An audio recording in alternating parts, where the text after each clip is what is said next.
Hello, my friends. I am so excited to share something that I've been building for over a year. Many of you have heard me mention the Weekly Health RX by Arvasi. So let me tell you a little bit more about what it is and why I built it with my co-founder, Dr. Thamit Sethi, who is an integrative medicine physician and one of the most brilliant clinicians that I know. She also happens to be one of my closest friends. Now, both of us are physicians who practice integrative medicine and what we call modern Ayurveda. And the two of us built the Weekly Health RX because we were so tired of watching women in midlife trying to do everything that they could do to feel better and still not feel like themselves. And so this is our answer. This is how we are helping to end the guessing game for women in midlife. The Weekly Health RX is like having a doctor in your pocket, a physician in your pocket.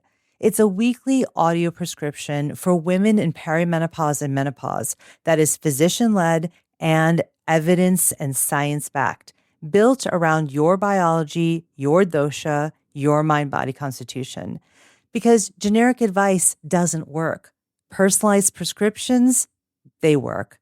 We just wrapped a 5-week series on metabolic health, and this clip is from week 3, our integrative medicine week, where Thamit and I talked about continuous glucose monitors and wearable tech. And the question that we get more than any other right now from women in midlife. Here's a small piece from the beginning of the episode. So today we're talking about wearable tech. You know, we're living in the most data-rich health moment in human history, right? Wearables that track your sleep, your heart rate variability, your recovery. There's continuous glucose monitors that show your blood sugar in real time every minute of the day. And this data is really useful, but it's also not useful for everyone. So that's what we want to get into today. Yeah, I mean, we get this question a lot. Really, should I get a continuous glucose monitor? Should I be tracking my glucose?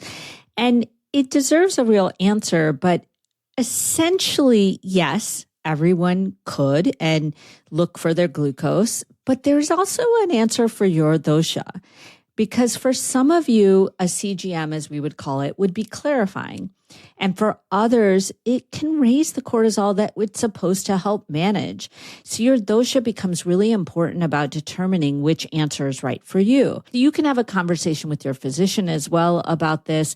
But if you were interested and wanting to know whether to even have that conversation, I think that's what we're really going to get into today. Yeah, and so we're going to go through every dosha and we'll talk about specifically if we think that CGM would be a good idea for you. And if it is a good idea, how do you interpret that data?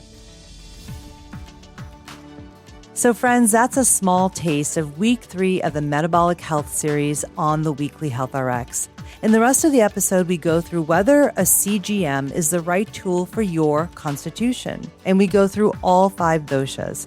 And if it is the right tool for you, we tell you what number is worth tracking, how to make sure the data doesn't turn into anxiety, and how to actually read and interpret what you're seeing. Now, even though the series has wrapped, all 5 episodes from the Metabolic Health series are available to paid subscribers. You can go back and listen anytime. And next, we're moving into a 5-week series on sleep. Finally, medicine that fits you.